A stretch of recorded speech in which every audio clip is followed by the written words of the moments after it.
A very good afternoon, everyone. Welcome to today's webinar on exploring the future of unified identity management with Access 360. My name is Nimish Ishnoi, and I'm the Senior Product Marketing Manager at IDQ Identification Systems. And it's a pleasure to have you all with us today. So before we dive into our exciting topic, I'd like to introduce you to our IDQ's team. Joining us today are Mr. Rishi Chahal, co-founder and director, Mr. Hussain Ali, the sales manager, Mr. Tufail Radar, a regional sales manager, Ms. Anastasia Asina, business development manager, Mr. Al Saeed, a regional BT manager, and Mr. Parveen Arora, a country head. As we proceed towards the webinar, I encourage you to post your questions that you might have in the chat section. Our team will keep answering these questions in the chat during the presentation, and then we will have a dedicated Q&A round at the end of the session. So without any further delay, let me invite Mr. Rishi Chahal to start today's session. Mr. Rishi Chahal, over to you. Dear colleagues from our security industry and friends, a good afternoon and good evening to all of you. The topic of unified identities have been picked up after a lot of discussion, deliberation, and feedback from the customers. The landscape of access control and its identity is changing, and changing for, I would say, good. It's running hand in hand with the technology advancement, with a lot of mobility and an extensive amount of AI coming into play into every technical fields, including our security industry. And so as a sub-vertical of the security, which is the access control, one of the most important solution or the platform or the first line of defense system for any enterprise in the market. With the evolving landscape of access control and the identities, it has become sort of a chaos, a complex problem to handle, a good complex problem to handle, wherein we need to manage multiple credentials. So we would understand at the first place, what are the multiple credentials in access control? Why and what type of problems does this complex issue brings in, while it solves numerous issues, as well as brings the comfortability and more security with the end customers. And then we see how to really solve this problem. So that is the agenda. Identities are core of an access control system. And unless we have a stabilized core, it is very difficult to manage any system. So without wasting much of time, so let's move on to the first slide, wherein we are talking about the identities for access control. So there has been an evolvement. We are talking about from the physical keys, to the proximity cards, to the smart cards. Then the biometrics coming in and playing a major role into the emerging markets, if not as powerful in the mature market, but emerging markets is all about running on biometrics. And the latest entrant into the identities, the mobile credentials. Then again, mobile credentials are also have categorized into multiple categories, starting with the static and dynamic QR codes to Bluetooth credential. And the most recent ones are the NFC based wallet credentials. So wallet, I'm pretty sure you are already aware about the digital wallets on Apple as well as the Google. So we are talking about more than 1, 2, 3, 4, or 5 different type of identities, or what have become a core for any access control. The customer wants a flexibility where they want to use based on the business requirement, their business requirement, and their processes, different types of identity. Even different vertical prioritize these identities based on a business nature. A residential gated community versus a critical infrastructure may still be using the same identity, but preferences for them could be vastly different. However, to consolidate it, it comes under three types of identities. One, we say biometrics, or we can also call them biological identities. And what we have seen is the most famous one into access control, and not land and border and other application, but in access control are the fingerprint based biometrics, the face based biometrics, and with few of the products in the market which are the wave or the entire hand wave or the vein patterns. The vein is not as as critical and as accepted in the access control world, due to the processing time and complexity and the time which one has to invest in, and so as the iris id, but these are more used in the border control access control and not in the enterprise access control from where most of us belong. The second one is the physical credential, the oldest of the smart access control technology. So I wouldn't bring in the physical keys or the RFID based manual keys, but the smart cards, which started with the the prox cards to prox fobs, to smart cards. That is another one. And mobile credential, as I said, these are revolving around the mobile technology, and that's where we call them mobile credential. But mobile credential does not only mean the Bluetooth or the NFC. It also means the dynamic and the static QR codes. You also gets identified based on geofencing as well. So if you see, it's a gamut of different type of identities which can be issued to a single individual. So now, what problems can it bring? Let's understand that from a traditional way of managing the biometrics, because biometric creates maximum number of issues here. Why? Because biometric templates are still pretty much proprietary to a specific make. Every specific biometric OEM runs its own middleware. Thus, it is difficult for the access control applications to manage, different type of templates and different framework of template into a single application. So what happens? There is an enrollment station of the biometric. There is a biometric server. And once we enroll, the biometric gets stored, the biometric from template from the enrollment station goes into the biometric server, from where it gets distributed to different type of, not different type, but different nature of biometric device. When I say different nature, means one which could be integrated or with the controller on a weekend or an OSDP. Another one which could be standalone running on RS485 biometric. So it gets distributed. Let's run the enrollment once again. So once the enrollment is done at the enrollment station, the credential goes down to the biometric server. This is a traditional way. Then it further goes into distributed into different biometrics, either standalone or integrated on a access control panel. So that's one way. Now what happens once you show your finger to the biometric? It gets identified or authenticated either on the device or from the server. Second, if it's connected with the controller,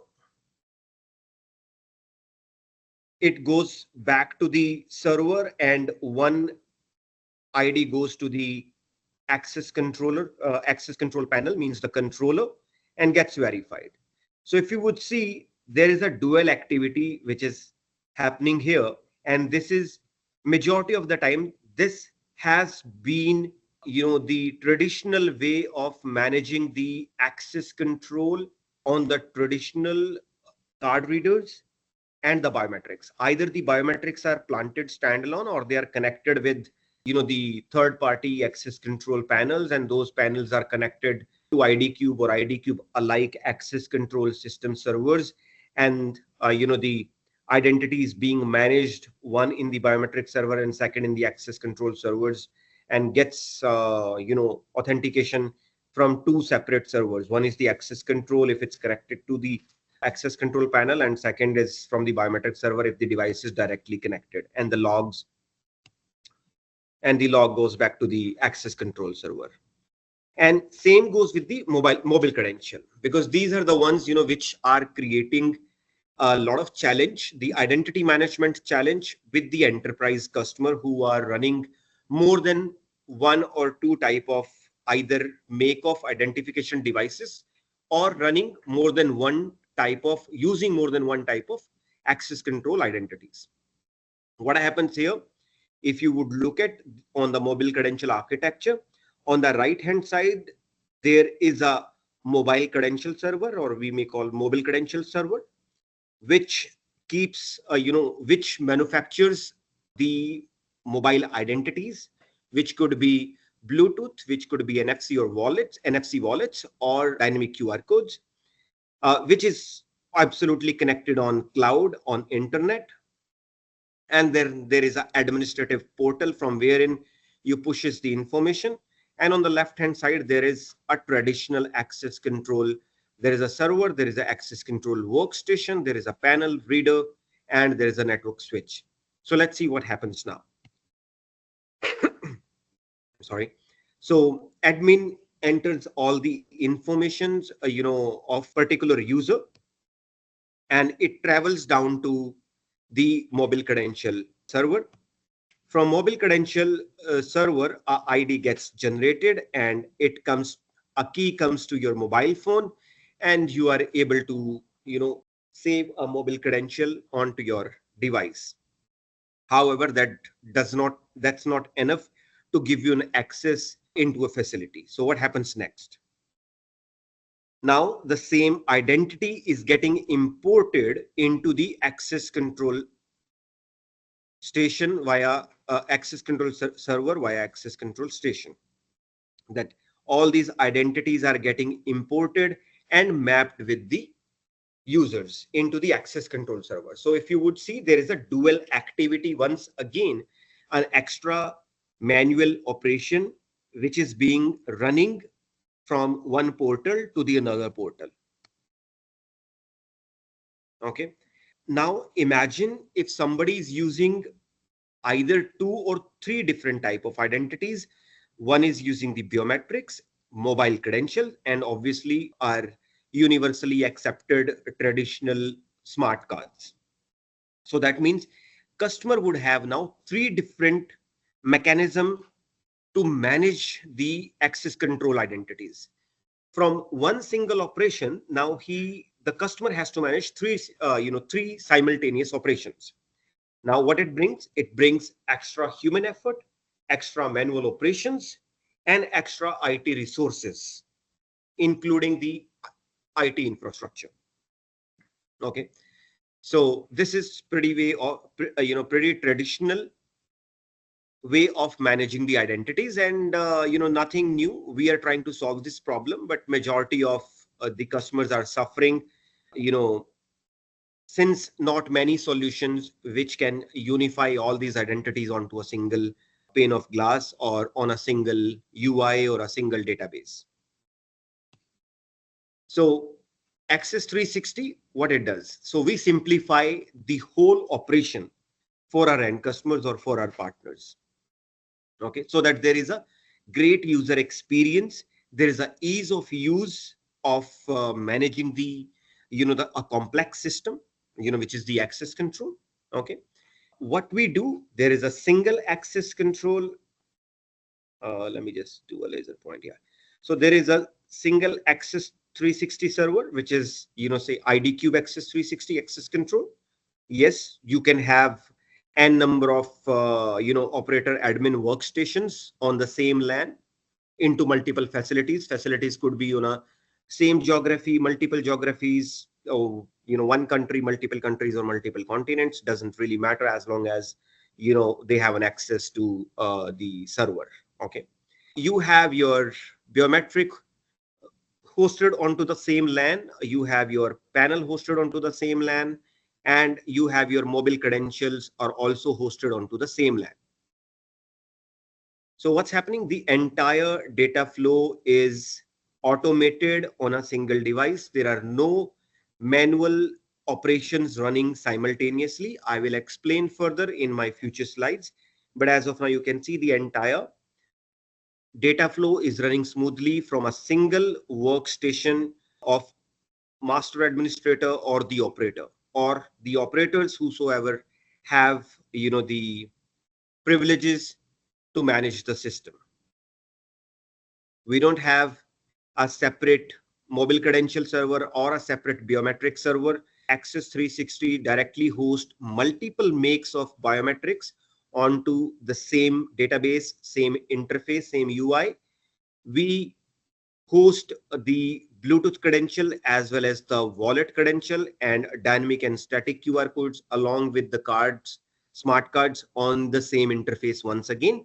And once I conclude my presentation, I will take you to the real working window of the platform wherein you would see what I am talking about now. So let's move on to the next. Integrated biometric technologies. So as we spoke on the first slide, there are different, type of biometric modes, what we call them. But the two or three most famous ones are, one is obviously everyone is pretty used to of at least two, which is the biometric fingerprint biometric templates and the face-based templates, and Wave from, few OEMs in the market, which are also integrated in Access 360 server. Won't talk about Iris and Vane much because these are more related to, as I said, for the border control units. What it brings: direct template enrollment to Access 360 database or from Access 360 database. No third-party device manufacturer middleware software. So there are no patches running in between, the biometrics and the Access 360 server. So no additional cyber security onto those patches, no additional server management, no additional failovers. Imagine the kind of problem, it solves for the user, because we can supply the technology, you can install, we both can be very expert.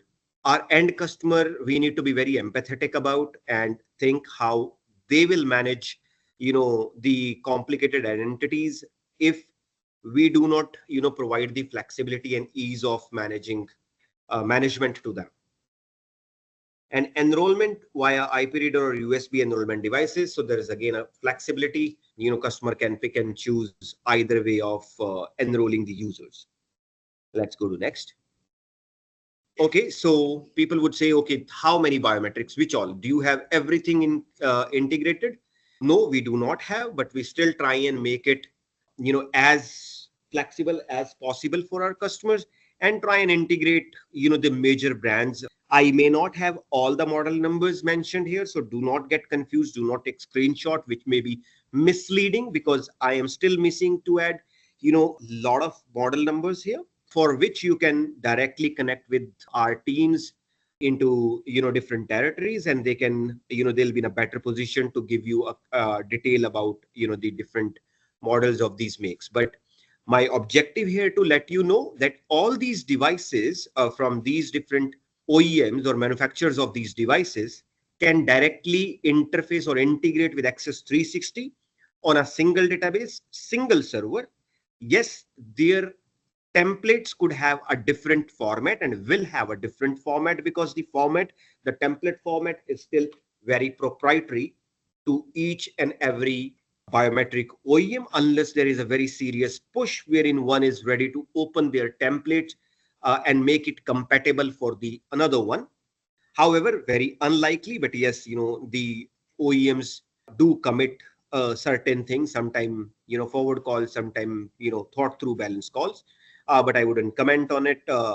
However, what I would say, each one of them would have a proprietary template, but all those templates, all these biometrics can be managed from a single database and single UI, single pane of glass. Let's move forward. Yeah, so let's get back on the physical credential. I don't think I need to speak much here. I'm pretty sure all our friends, colleagues are pretty much aware of, each and every smart card technology. A lot of countries, at least not in the emerging markets, the markets from, the entire Middle East, Africa, India, Asia, is not as much onto procs and have moved, long back, have migrated long back to more advanced technologies. But there are still a lot of mature markets across the world, are heavily user of the prox technology. I don't know why, but yes, I mean, they are still in use. Maybe the cost, maybe the learning cost, or other parameters, but it is still in use in a lot of mature markets. Smart cards, you're pretty much aware. Again, once again, there are two major segmentations into the smart cards. One which comes from HID, which could be iClass and COS, and one which is the NXP technology, open and managed by multiple OEMs, which are MyFair and Desfire cards. Could be even EV1, EV2, EV3, the most recent generation of the Desfire. Then there are SIOs, which is again from HID, runs on the MyFair Desfire, and the custom cards. Custom card could be any MyFair Desfire card. Anyone can custom or personalize the cards for themselves or their customer. Let's move next. However, the global community and the thought leadership around the globe is very bullish about the mobile credential, and that's where even we are pretty, we are, I wouldn't say forced, but we will have to walk shoulder to shoulder with our global community, wherein everyone is banking heavily on the mobile credentials, and we are saying yes, the future is mobile credential, because everything is coming on mobile, and mobile has become an integral part of our life. What are the challenges? Basically, challenges are still, persist with the traditional technologies, and that is another reason why mobile is getting famous. So for one of my presentation, I mentioned two names here, US and India. However, I forgot to change them to mature markets and the emerging markets, so pardon me for that. There is a cost of issuance of the identities. So we may say at one point of time that a smart card only cost me maybe, let's say, $3, right? $3, $3. But there is a lot of activity which is required around the cards, which increases the cost. A cost of logistics, a cost of printing, a cost of printing equipment and accessories, a cost of distribution, a cost of people who are supposed to manage the inventory around the cards. And then obviously what it brings in a lot of carbon footprint. So the green buildings would love to get onto the mobile technology. One, it reduces the cost, and second, it reduces the carbon footprint. So with some study with CBRE, we reached to a point to gauge what is the actual cost by the time a smart card goes in a hand of a actual user. And the study says that in the mature markets, I wouldn't use US, in mature market, it goes up to $60 by the time the cards is issued to the actual user who's going to use that credential. And in the emerging markets, the cost is around $25. So still pretty high compared to the mobile credential, which could be a dynamic QR code, or which could be Bluetooth, or the wallet based credential. There are security and privacy concern on other than the cost and the sustainability, which is uncontrolled issuance. Cloning has been a very talkative point. Even a lot of end customers are pretty much aware on the cloning concepts and the machines which clones the card. Yes, they can be hand over to each other, stealing issues with the compliances, and you know the additional resources are required to make it an actual product for the end customer, because it requires a printer, then you need to run through the badges, and printer requires a consumables, constant consumable, which add to the additional cost and resources. And that cost also gets added, wherein again the logistics and everything will come around, because these are the physical devices, so obviously those costs will come in there. So yeah, these are the challenges, and that's where the mobile is getting famous. Other than, yes, it has become an integral part of our life, and now we almost manage everything from our mobile more than our even our laptops. So let's understand first, what is Green ID. Green ID is a mobile application or a mobile application from ID Cube, which manages all different type of virtual identities, or you may call them a mobile identities. What could be them? We call our dynamic QR code. We have given it a name as Curify, which are the dynamic QR codes, which runs, by the way, offline. So even if you are at a place where you have no network, your dynamic QR code would still run, and it cannot be copied because it changes every 3 to 5 seconds. Our wallet credential, so the wallet credential, when I say wallet, a Google wallet or an Apple wallet. Then Bluetooth credentials, so in case customer for any particular reason not comfortable with the wallet credentials, can easily adopt the Bluetooth credential. So that's another unique point with Green ID, that it runs both wallet and Bluetooth credentials simultaneously, and it also adds the dynamic QR code in parallel to wallet as well as the Bluetooth credential. So we are giving more than one, two option. I mean, in total, three option of the identity cards from the same mobile application, which is not very common if you have seen and if you have interacted with people around. E-business card, which comes as a complimentary stuff, to our customer. As soon as you are added, or a customer is added into the portal, in the Access 360 portal, the card gets assigned to him if the Green ID is issued to the customer. So in ID Cube, we have already stopped printing our business cards long back, and stopped printing, many other things such as brochures and all, because now everything should be, should not support paper or the platform which could contribute to more carbon footprints, and that's the direction we are heading in. So these are virtualizing with mobility, virtual identities, or the mobile identities. So what is Curify? Curify, we have given it a tag name, which is simplify, speedify, and securify. So that's what it brings to your security facility, or your the entire security framework. These are regenerative, as you see right here in the video. That's how it changes every few seconds, and not more than 5 seconds for that matter. It is the phone platform agnostic, so you can have it on whatever phone you want, as long as it has a screen and it's a smartphone, for sure.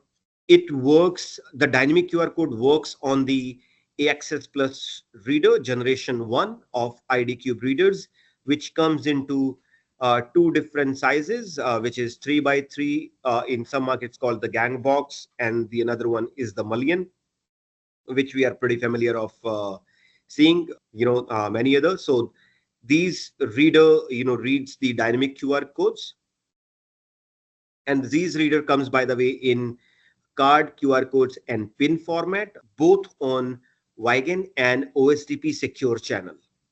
So the communication protocol, it supports the most advanced ones.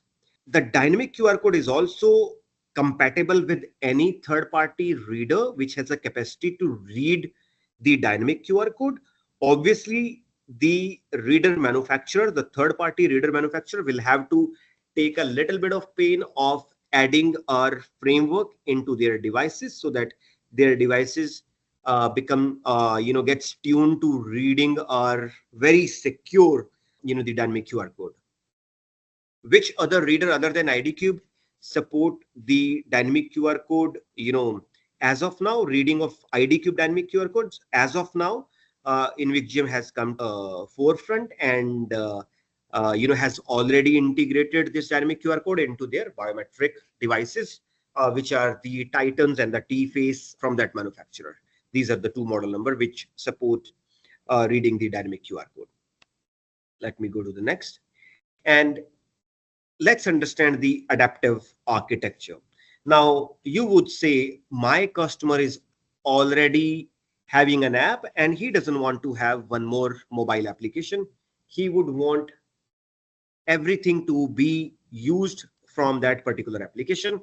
And we have successful case study again with the CBRE, with the customer with their app, CBRE host with their app called Intellion, which is already integrated IDCube Green ID into the Intellion app, and they need not to anymore have the Green ID installed on their phones. They have one application, which is the Intellion application, which runs more than the access control platform or the framework, on their application. And access control is also a subject of that vast application, which could have many, operations around the around a building or a facility or a group of facilities. So it is easily integratable into the third-party application, which again brings a lot of confidence and ease into our customer that yes, now I can have the technology from IDCube into their personal mobile applications. Let me go next. Another adaptive architecture.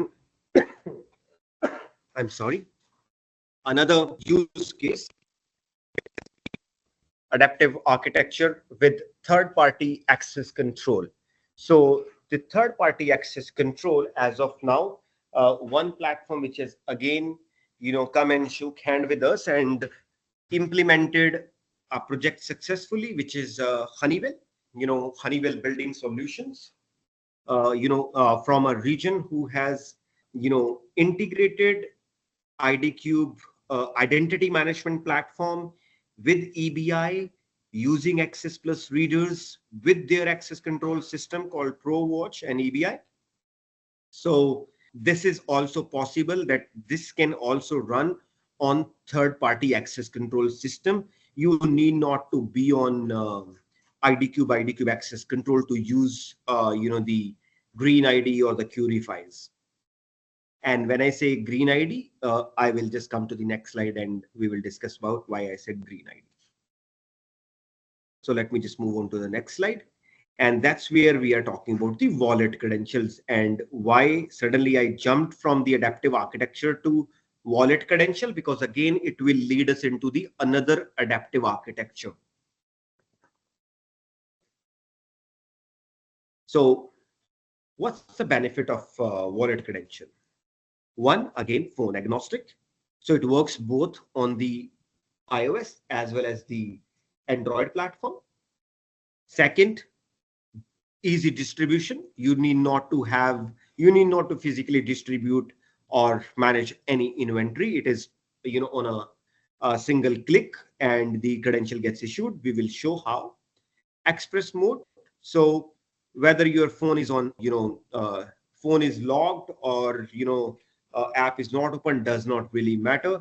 It does not need your dual authentication to run the wallet, to run the credential on the wallet, like debit cards and credit cards.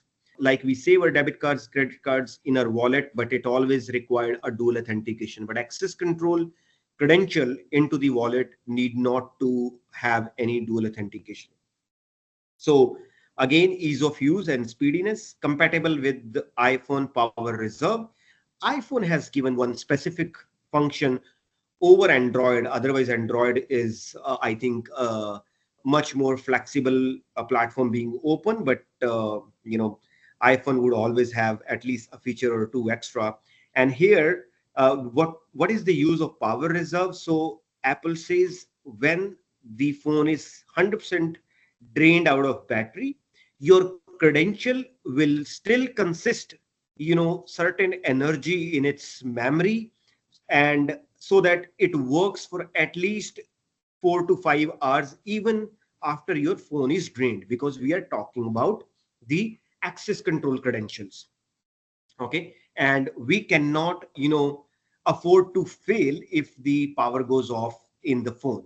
So that is a very important functionality which the Apple Wallet offers here, and rest remains the same with both Apple and Google. So what is another adaptive architecture with integrated access control system? Earlier, if you would let me quickly run on my this slide, wherein we talked about Curify being integrated with third-party access control, means the dynamic QR codes. And here we are also talking about the IDCube wallet, means IDCube wallet, both on Apple and Google. Can IDCube Green ID can also be integrated with the third-party access control system, so that wallets are issued seamlessly without any user interface, without any interference and without any middleware from a single database into the third-party system. Let me just move to the next, and I see the questions are, a lot of questions are coming, and just give me a time to maybe see what is HRMS. HRMS is, so I'm taking a pause here, just to run through so that, we make it a little more interesting, to try and answer the question. Yes, it has been answered. Human resource management software.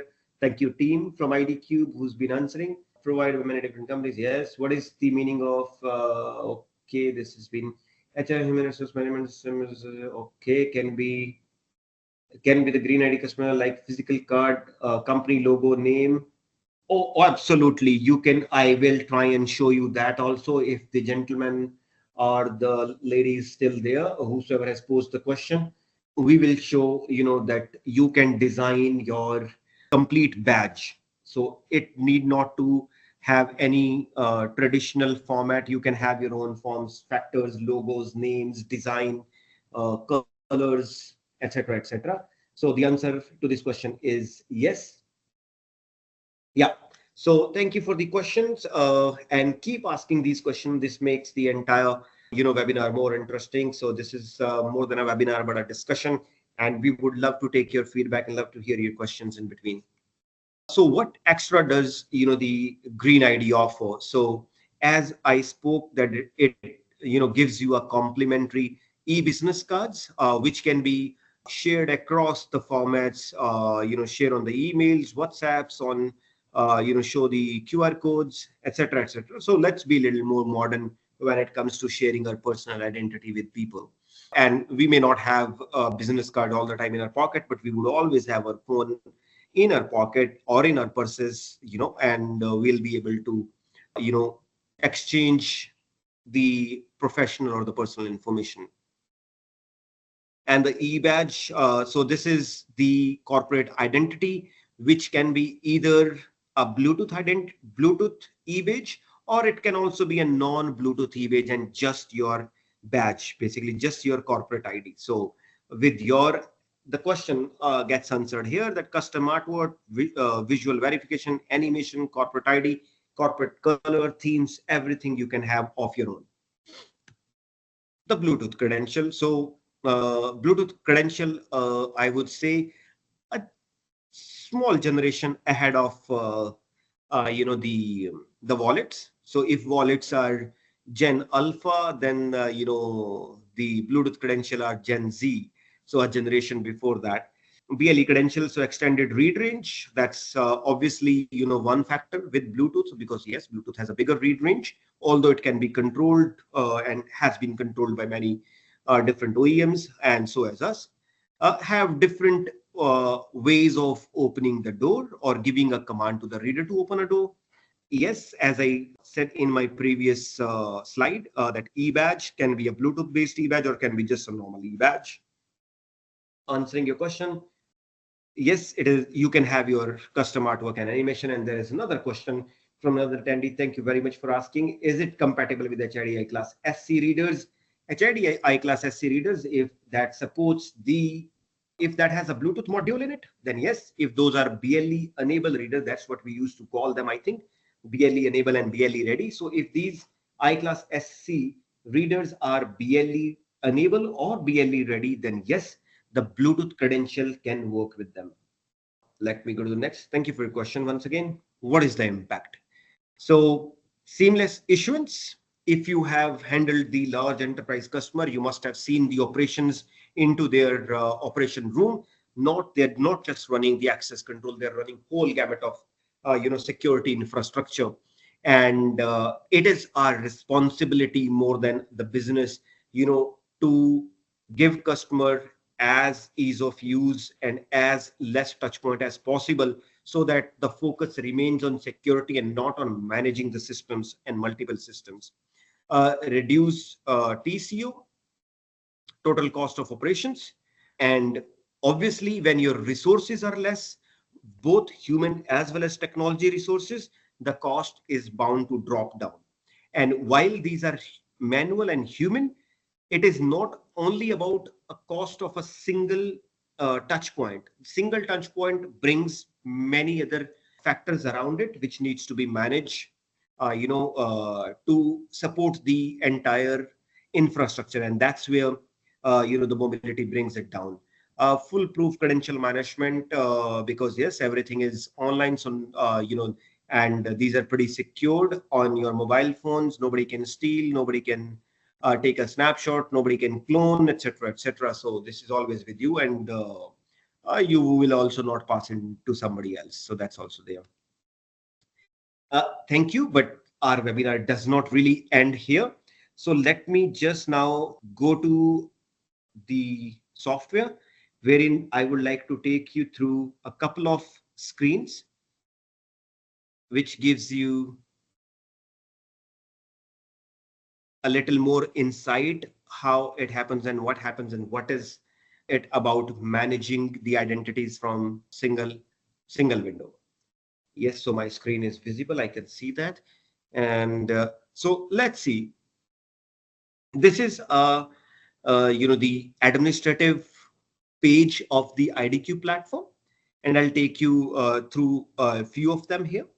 So in IDQ, the administrative platform. Now let me go to the users. Let me search if there are any. Yes, there are many, and let's try and issue a credential to them. So once we do that, now you would see the cards.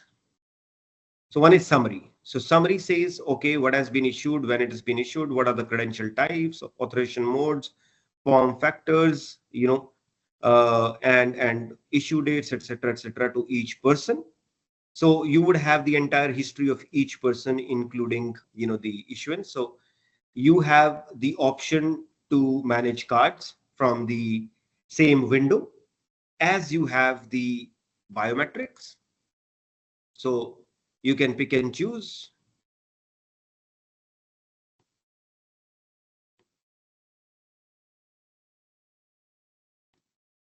So you can pick and choose like which one you want. So let's suppose we picking this up. Yes, I do not have a device, but yes, I would still say that, okay, now you can enroll your your biometric templates right from here. Okay, we go to dynamic QR codes, and that's where you issue your dynamic QR codes and the mobile credential. So mobile credential, once yes, you can issue the mobile app.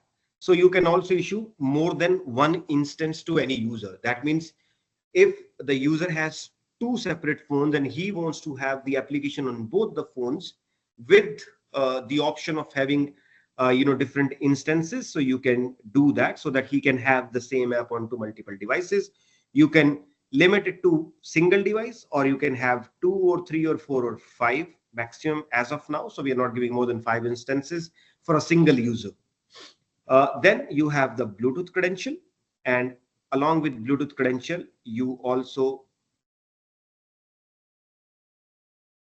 have the Apple Wallet credential and the Google Wallet credential. And as somebody answers, so yes, there is an artwork, and artwork name can be given, and that artwork can be implemented here. So now I need to say, does it synchronize with what we were talking about in our presentation?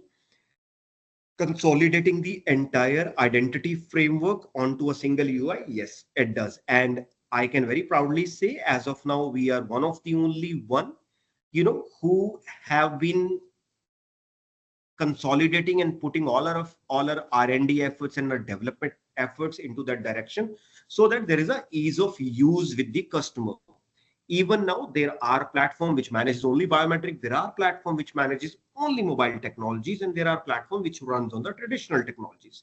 And what we have done is just bring everything onto a same platform so that there is a ease of managing the operations with the customer. Okay. Let me just take a question. There is a question now, and the attendee says, does dynamic QR generate based on name or company ID? Can QR code work on other location? One QR code, if let's suppose there are two entities, entity A means entity A could be, let's say, Boeing, or entity B is Airbus. And if Boeing has the application and Airbus also has the Green ID application, and both are using the dynamic QR code, the Boeing QR code, even though they're using the Green ID, will not work with the Airbus and vice versa, because it has the facility code, it has a reader ID, it has the user ID, so it has multiple security checks and frameworks. Neither the readers will accept any foreign QR code, nor they will have, nor it will be accepted internal if the entities are different. Is this only a software solution, or managing access still we require third-party access control panel and software? No, my friend, whosoever have asked this beautiful question, it is not just the software platform. We are just letting you know the one set of the entire access control platform what we have, which is the managed identity management and unified identity management. We give the entire solution, including the controllers. Since you have asked the question, so let me very quickly answer this question, that the panels which are used by us, the IDCube Mercury panel and the IDCube Arrow panel. So many people must have already been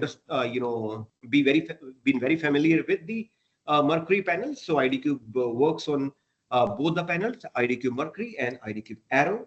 Okay, there are two separate series, two separate architectures. Obviously, Mercury offers much more architectures compared to Arrow, but yes, both architectures are well supported and well used. And as I said, the biometrics, and I showed in one of my slides that there are multiple biometrics which can also act as only reader, which are integrated with one of the controller series of IDCube, which is either IDCube Mercury or IDCube Arrow, or they can be directly connected with our platform. I hope I answered your question. In case I didn't, please extend your question and I will answer. Now, so another interesting fact which is here, and which is a real problem solver, right? And that is our Gen AI. So you are welcomed by our chatbot, which is our Gen AI chatbot. The name is different because it has been saved there. However, in general, it is called Aisha. So our Gen AI is Aisha, and it can answer any of your question. You can ask any question. Anybody wants to ask any question with respect to the access control, please. Anybody can type any question in the chat, and I will ask the same question to Aisha, but it has to be around access control. and obviously specific to ID cube access control, not she wouldn't know, what is there with visitor management is inbuilt module. Yes, sir, visitor management is the inbuilt module of our accessibility platform. However, let me just ask this: how to add or configure a biometric reader? And once I ask the question and Aisha is trying to, fetch the information, a best, answer what, could really help. So again, what we are trying to enable and empower our customers so much that they do not even need our partner support for the, small reasons. Now, if the customer has the additional biometric reader and he wants to add it, the they can simply ask, the question to Aisha, and Aisha has given now a detailed answer how to add a step-by-step answer, how to add, how to add a biometric reader. So if you would see, it has given a detailed, answer just to add a card. You can also ask, so how do I delete the mobile credential? So it's again working. Again, you can ask any question. How to issue the card? Okay, I'll ask next question, how to issue a card. If we are not late, I think we are almost reaching, but yes, I'm finding it very interesting that people are asking question. So again, it has given, a detailed answer. It says login, navigate, Slack, honor type, search, delete, and again that it has given answer how to issue the card. Okay, how to, okay, I don't know if you'll understand how to issue the card. I made a mistake grammatically that I didn't put a question mark, and by mistake hit the backslash, but I hope it answers, which it should. So yes, it answers the question. And how does it help? It is helping a customer further to ask the question in any layman language. Even if the customer or the operator does not understand access control, Aisha is still able to help them. And if you would see, a detailed answer has been given just or to a simple question, how to issue a card. You can further ask how to add a door controller, or maybe a lot of people would say, okay, how to configure a configure fire integration. I mean, what we will do, we will run another webinar on this subject, and I'm pretty sure that will be more, that will be able to help and give more insights about the subject. So yeah, so since I was on the window, I thought of giving this information back to you, and it helps now to customer how to configure fire in the system. So yes, it helps you in any means and ways, and makes the user experience one of the best. And once the user experience is good, I'm pretty sure the customer is bound to stick to us and our partners for sure.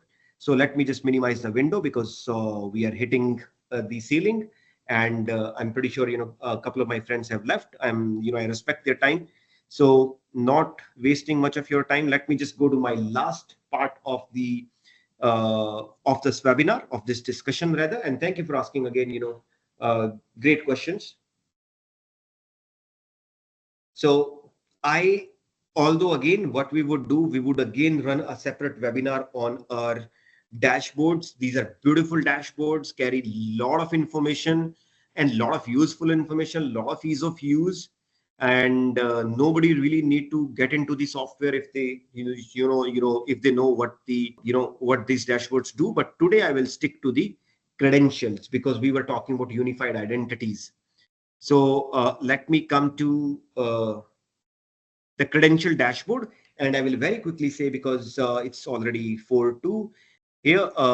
So what it does now, since I have different type of credential and multiple credentials, and credentials are running into thousands, and each user has been given different type of credential.